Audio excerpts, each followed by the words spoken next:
ये यदमुल्ला नहीं है, मदरसा छाप मुल्ला। ये लोग का दिमाग अनबख्तो दिमाग में सिर्फ मुस्लिम होना चाहिए। अच्छा, तुम्हारे क्यों है, क्यों सपोर्ट कर रहे हो? अगर वो मुसलमान देश नहीं होता, अगर ईरान मुसलमान देश नहीं होता तो शपोर्ट करते। ये लोग को शर्म होना चाहिए। ईरान क्या आपका सगा है क्या? ये लोग को ये नहीं के शर्म होना चाहिए। इजराइल ना हिंदू है ना मुसलमान है, वो सिर्फ यहूदी है। जो ईरान पाकिस्तान को फतह मिसाइल दे रहा है इनको मारने के लिए, ये उसके समर्थन में बयान दे रहे हैं। शर्म आनी चाहिए। ईरान पाकिस्तान को फतह मिसाइल देता है कि ऑपरेशन सिंदूर में वो हमारे पर चलाता है, शर्म नहीं आ रही है? जो ईरान पीओके का समर्थन करता है पाकिस्तान के, उसका समर्थन ये कर रहे हैं। महाराज काहे कर रहे हो? ईरान से इनका क्या लेना देना है? कभी गए हो जिंदगी में? मैं बता रहा हूँ क्या है। 1965 की लड़ाई इजराइल ने हमारे साथ लड़ा, 1971 की लड़ाई इजराइल हमारे साथ लड़ता है, 1999 की लड़ाई इजराइल हमारे साथ लड़ता है। पर ईरान पाकिस्तान के सपोर्ट में हमेशा भारत के, सुनिए, ईरान हमेशा पाकिस्तान को हथियार देता भारत को मारने के लिए। मेरा नाम शंभू यादव है जी। मैं ये कहना चाहता हूँ, सबसे पहले आप जो ये बात बोले, पूरे भारत के अंदर ऐसी बात चल रही है, लेकिन हाँ, भारत के अंदर ऐसी बात चल रही है। न ईरान मेरा भारत का है, न इजराइल मेरे भारत की है। लेकिन आप कभी देखे होंगे वो भी मुसलमान यहाँ पे मेरे भारत में, इजराइल उसका नाम नहीं है। इसराइल नाम है, इजराइल नहीं है, इसराइल है। ठीक है। यहूदी तीन नसाड़ा, ठीक है, यहूदी तीन नसाड़ा आता है, यानी मुसलमान भाई में। लेकिन आज ये बताइए, हमारे प्रधानमंत्री, मेरे प्रधानमंत्री ऐसा कोई पूरे विश्व में प्रधानमंत्री है ही नहीं है। इसलिए नहीं है, इस बात में हम कटौत करते हैं लगा कि आज ये बताइए, सबसे पहले पुराना रिश्ता उससे थे, ईरान से थे। पुराना रिश्ता 40 रुपया कच्चा तेल लेते थे। पुराने रिश्ते तो ईरान के और इजराइल के आपस में दोनों के थे। इजराइल को मान्यता देने में ईरान का भी साथ था, तुर्की भी साथ था, लेकिन भाई उस वक्त तो साथ में थे। आज तो कह रहे हैं ना कि भाई लड़ रहे हैं, एक दूसरे को जान से मार देंगे। आज क्या हुआ से बताइए। पत्रकार महोदय ये पूछना चाहता हूँ, भाई क्या हुआ इजराइल ईरान में, क्यों ऐसा हुआ? इसलिए हुआ क्योंकि आपको भी पता है कि भाई हमास पर लगातार इजराइल पे आरोप लगा रहा था। उसके बाद ये परमाणु संयंत्र ईरान का, ईरान के परमाणु संयंत्र पे इजराइल तो मना कर रहा है ना, मत बनाइए आप परमाणु हथियार, भाई खतरा है। बनाएगा पहले बताइए, भारत के अंदर कोई परमाणु हथियार बने, अमेरिका धमकी दे जब तुम बनाओगे तुमको खत्म कर देंगे, तो क्या भारत तैयार नहीं हो जाएगा? लेकिन अगर पाकिस्तान जो है लगातार उस वक्त बना रहा था, भारत ने उसका विरोध किया था, भारत ने विरोध किया था, बना लिया ना, वो चुपके से बना लिया। अब ये भाई इजराइल नहीं चाहता ना कि वो बना ले। मेरा बात सुनिए पहले, अगर आप पत्रकार है तो हम भारत के नागरिक है, लेकिन सवाल एक ऐसा उठाइए, उस बात में मेरे कहने का मतलब लगा, उस टाइम में अगर वो विरोध किया था, पाकिस्तान बना लिया ना, बना लिया। लेकिन हम नहीं चाहते कि बनाए वो, ऐसे इजराइल नहीं चाहता कि वो बनाए भाई साहब। क्यों नहीं बनाए? क्यों नहीं बनाए वो? क्यों नहीं? मासूम लोगों को मारता है ईरान, इस्लाम के नाम पे मार रहा है ईरान, इस्लाम के नाम पे मार रहा है। कैसे मार रहा है? अरे कह रहे भाई लगातार जो है इजराइल में आपने देखा नहीं, ऐसी मिसालें फिलिस्तीन के बच्चे को देखा था, बनाने लगेगा ना, कल बांग्लादेश बनाने लगेगा परमाणु ना, तो भारत भी मारेगा और हमारे देश के मुसलमान विरोध करेंगे। कारण मुझे एक बात बताइए, इजराइल में जो इजराइल अटैक कर रहा है वो अपने अस्तित्व की लड़ाई लड़ रहा है। फिलिस्तीन ने जब इजराइल को अपनी जमीन बेची तो फ्री में नहीं दी थी, उसका पैसा लिया और वो बेचा।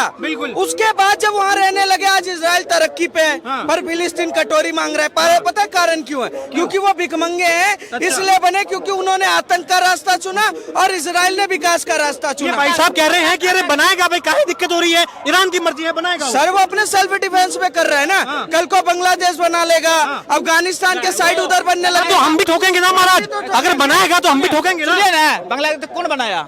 अरे बना के ठोकेंगे नहीं, अगर वो परमाणु भारत ठोकेगा नहीं तो क्या करोगे? हम कहते हैं अपना रक्षा के लिए, विश्व में जितना देता है अपना रक्षा के लिए सब परमाणु तो इजराइल बोल रहा है। नहीं, वो नहीं। इजराइल क्या कहता है पता है? इजराइल कहता है हम पावरफुल, हमारे प्रधानमंत्री जो एक परमाणु हथियार लेके आए, कितना रुपया लिया इजराइल ने? कितना रुपया लिया बताइए पहले। अगर हमारे यहाँ बन जाता, भारत अपना परमाणु खुद ही बनाता है और 117 के आंकड़े पार कर चुके हैं, पाकिस्तान भी पीछे।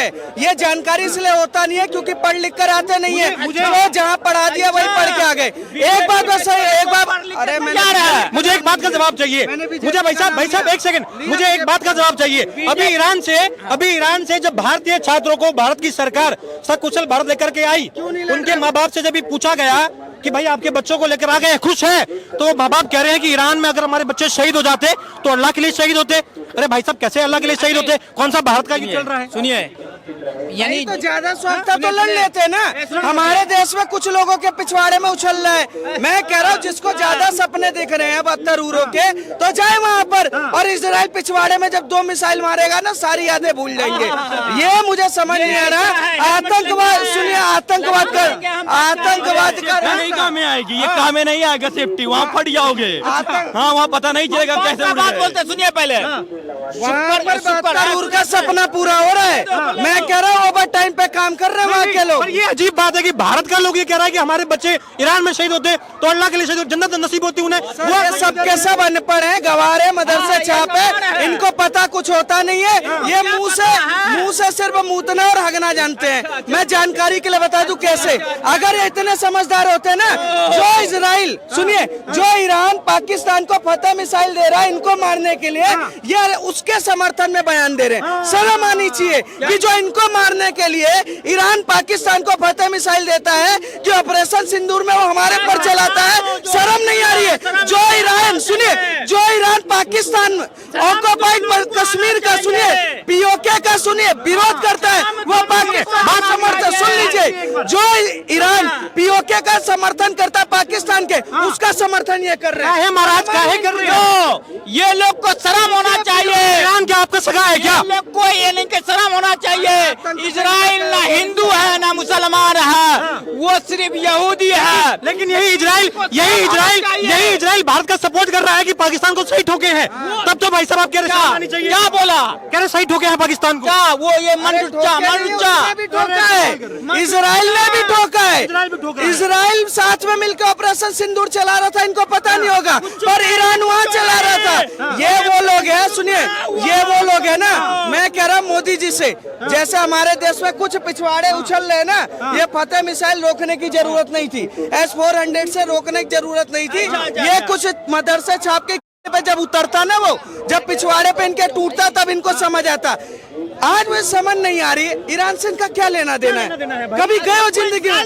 मैं बता रहा हूँ क्या है। 1965 की लड़ाई इजराइल ने हमारे साथ लड़ा, 1971 की लड़ाई इजराइल हमारे साथ लड़ता है, 1999 की लड़ाई इजराइल हमारे साथ लड़ता है। पर ईरान पाकिस्तान के सपोर्ट में हमेशा भारत के, सुनिए, ईरान हमेशा पाकिस्तान को हथियार देता भारत को मारने के लिए, और इस नाम पे देता है कि भाई मुसलमान देश है, सारे मुसलमान एक हो जाओ। तो कल को तो पाकिस्तान से जब भारत का युद्ध से भी हुआ था, तो सारे मुसलमान देश से पाकिस्तान का साथ देंगे, भारत का थोड़ी साथ देंगे। ये पाकिस्तान का ही साथ देंगे, ये भारत का साथ नहीं देंगे। सर, जब ईरान, सुनिए, बात ऐसी कर रहे हैं कि भाई साहब वो सही कैसे बात। भारत और फिलिस्तीन के मुसलमानों में कोई भी फर्क नहीं है। मैं बताता हूँ कैसे। फिलिस्तीन के मुसलमानों ने जब इजराइल को बसाया तो पैसा लेकर बसाया था, फ्री में नहीं दिया था। जमीन दिया, पैसा लिया, ठीक है। अब वो लड़ रहे कि ये जमीन हमें वापस करो। वैसे ही भारत के मुसलमानों ने जब आजादी हुई तो उस समय 1997 में 97% लोगों ने वोट डाला, पर आज भी कहते हैं ये देश हमारे बाप का है। बाप का कैसे हुआ? जब वोट डाल दिया तो वहाँ जाना चाहिए था, वहाँ गए नहीं। यहाँ पर सिर्फ गंदगी फैलाने के लिए बैठे। ये लोग का दिमाग अनबक, तो दिमाग मुस्लिम होना चाहिए। अच्छा, तुम्हारे क्यों सपोर्ट कर रहे हो? अगर वो मुसलमान देश नहीं होता, अगर ईरान मुसलमान देश नहीं होता तो सपोर्ट करते, पूछे करते। जितना ये लोग खुल के उनका सपोर्ट कर रहे हैं, इतना ये लोग खुल के पाकिस्तान को जब बाइकाट नहीं किए थे, जब वहाँ पे हमला हुआ था ना ऑपरेशन सिंदूर में, तो इतना वो सपोर्ट नहीं किए थे भारत का, जितना उनका सपोर्ट कर रहे हैं। अच्छा, मुझे आपसे भी एक बात जाननी है। हमने देखा है कि जब भारतीय छात्रों को ईरान से भारत की सरकार सकुशल यहाँ लेकर के आ गई, उनके माँ बाप से ही पूछा गया कि भाई खुश हो आपके बेटे सकुशल आ गए हैं, तो कह रहे कि भाई हम तो अगर हमारा बेटा वहाँ ईरान में शहीद भी हो जाता अल्लाह के नाम पर, इजराइल के वार से, तो उन्हें जन्नत नसीब होती है, हम उसमें भी खुश थे। ये क्या समझ में नहीं? अब देखो सर, दोगलापन यही समझ में आ जाती है। जब ईरान और इजराइल का युद्ध चल रहा था तो कश्मीर में प्रोटेस्ट निकाली गई कि हमें ईरान भेजा जाए, हम ईरान में जाके लड़ेंगे, हम ईरान में जाके लड़ेंगे। और जो स्टूडेंट ईरान में गए थे वो लोग छाती पीट के रो रहे, सोशल मीडिया पे पोस्ट डाल रहे हैं कि भैया भारत सरकार हमें वापस भारत बुलाए, यहाँ पर बॉम्ब गोले गिर रहे हैं। अब तुम्हारा कहाँ चला गया जज्बा? अब जज्बा काम नहीं आया तुम्हारे। आपने इसराइल में भी भारत के बहुत सारे लोग पढ़ते हैं। इसराइल से आपने एक भी वीडियो देखी आते हुए कि भैया हमें भारत वापस आना है? नहीं। ये होता है भरोसा यही समझ में आ गया कि तुम ईरान में हो तो तुम्हारी फटी है और तुम इसराइल में हो तो खुल के काम कर रहे हो। यही हमने देखा कि जब हमास को पेल रहे थे तब भी वही कह रहे थे कि हर घर से हिजबुल्लाह निकलेगा। कश्मीर में प्रोटेस्ट हो रहे थे, लखनऊ में प्रोटेस्ट हो रहे थे। इन नैरेटिव समझ में नहीं आ रहा है कि भाई चल क्या रहा है ये। मैं कहता हूं सर, निकालो हर घर से हिजबुल्लाह। एक नेतन्याहू जो इजराइल में बैठा हुआ है ना, वो तुम हर हिजबुल्लाह के मारने के लिए काफी है। नेतन्याहू का बात बोला ना, उसका हाँ, उसका टूटा हुआ है। अच्छा जी। ना अमेरिका साथ देगा। अरे अमेरिका 3 जगह ठोक दिया ना। सुनो एक होता है न्यूज देखना और एक होता है यदमुल्ला का न्यूज देखना। आप कौन सा न्यूज देखते हो? कौन सा? ये बोल रहे हैं अमेरिका ने साथ छोड़ दिया। आज ही अमेरिका ने तीन न्यूक्लियर ठिकानों पर बम गोले दागे हैं, B2 बम्बर यूज करके। पता नहीं किस दुनिया में। पहले मार्दो जैसी जगह पे ठोक दिया है। सुनिए, सबसे पहले इराक के अंदर जो हमला हुआ सद्दाम हुसैन को ऊपर जो हमला हुआ था, यानी कि खोता यानी पहाड़ निकला चूहा। अमेरिका ने खोता पहाड़ निकला चूहा। क्या मिला इराक के अंदर, ईरान के अंदर क्या मिला वहाँ पे से बताइए। अमेरिका तो क्लियर बोल रहा है कि भाई हम तो अगर लग रहा है कि भाई तुम वहाँ पर इस तरीके से हथियार बनाओगे। पिछवाड़े में दम है तो अमेरिका से जाके पूछो, बताएगा क्या मिला। मैं पूछना चाहता हूँ भारत की जनता। आज सुबह ही तोड़ा इनका, आज सुबह इनका पिछवाड़ा तोड़ा ईरान वालों का। कूद रहे थे, कल ही में बयान दे के गया था कि 4 दिन की चांदनी है, 4 दिन की चांदनी है। ईरान में भी ये प्रोटेस्ट करते हुए इंडिया में मिलेंगे कि वहाँ बच्चे भूखे मर रहे हैं, नंगे मर रहे हैं। पता है कारण क्या? आतंकवाद के रास्ते पे जाने वाला कोई भी देश, मैं कहता हूं आतंकवाद के रास्ते पे जाने वाला कोई भी देश भीख मांगेगा इस पूरे सृष्टि पे। और डंके की चोट पर कहता हूं, जैसे पाकिस्तान मांग रहा है, जैसे फिलिस्तीन मांग रहा है, 4 दिन देख लो। बड़े प्रधानमंत्री मांगा, सुनो, उसको ट्रिम मिल रहा है, लगा 20 करोड़ का उसको ट्रिम मिल रहा है। जब से ऑपरेशन सिंदूर हो रहा है, ऑपरेशन सिंदूर हो रहा है। इतना प्यार कैसे जो हो रहा है, जो तो समझाना है। अंदर का जहर मिल रहा है, अंदर का जहर मिल रहा है। ये यदमुल्ला नहीं है, मदरसा छामुल्ला। मैं कहना चाहूंगा, देखो मुझे भारत के मुसलमानों से कोई दिक्कत नहीं है, ठीक है। भारत में डॉक्टर अब्दुल कलाम आजाद जैसे मुसलमान भी निकले हैं, भारत में बिस्मिल्लाह खान जैसे मुसलमान भी निकले हैं, भारत में हमारे भारत की बेटी कर्नल सोफिया कुरैशी जैसे लोग भी निकले हैं। लेकिन ये लोग समर्थन यदमुल्ला जी बोलने दो। ये कहता है मेरे सोफिया कुरैशी यानी ऐसा निकला, लेकिन इन्हीं की बीजेपी वाले का वहाँ मध्य प्रदेश का आदमी वो क्या बोला, उनकी बहन के आप नागरिक है ये। जिसने बोला है ना, सुनो, जिसने बोला है ना, जिस भी नेता ने बोला है, मैं बोलूंगा उस तो तुम्हें अब इनको बुरा लग रहा है। अब इनको मैं पूछना चाहता हूँ, क्या बोलना है? देखो, अरे कौन सही है, इजराइल ईरान सही है? हमको अरे भाई लड़ाई नहीं, अभी बात करने दो, मेरे को बात करने दो। हाँ, क्या कह रहे हो? मोदी जी सरकार जब से आए हैं तब से ये दंगा फसाद हो रहा है। गाली जो दे रहा था वो दंगा फसाद हो रहा है। एक बार गाली दियो, गाली देना। मोदी जी छोड़े हैं। मोदी जी को वाली गाली दो जो पीछे से दे रहा था। अच्छा मुझे एक बात बताओ, ये छोड़िए, अगर यही खौफ है मोदी का, गाली दे के तो देखे, अगले दिन देखो घर से उठा के ले जाएगी दिल्ली पुलिस, पिछवाड़ा लाल कर देगी।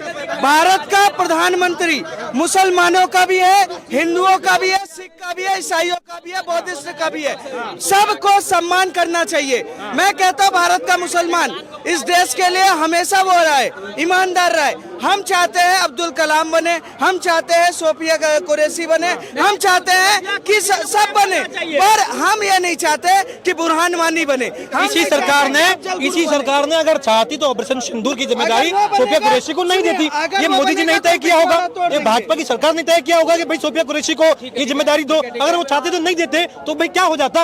अच्छा, अगर वो चाहते नहीं देते, वो ऑपरेशन सिंदूर कर रहा लगा, और उसके बाद यहाँ के मध्य प्रदेश का, अरे उसको तो कह रहे हैं ना कि गलत बोला है वो, लेकिन अगर चाहते तो नहीं देते जिम्मेदारी, आप क्या कर लेते? अगर वो जिम्मेदारी नहीं देते, आप क्या कर लेते? अभी इनकी जानकारी टेस्ट करते हैं। ऑपरेशन सिंदूर क्यों हुआ था?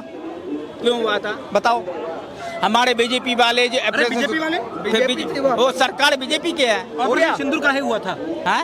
ऑपरेशन सिंदूर काहे हुआ था? काहे हुआ था? काहे हुआ था? कहा हुआ था जब मेरे यानी के 26 बहन को यानी के सिंदूर उजाड़ दिया उसने। कहाँ पे? कहाँ पे? पुलगामा में, पुलगामा में, पालगांव में।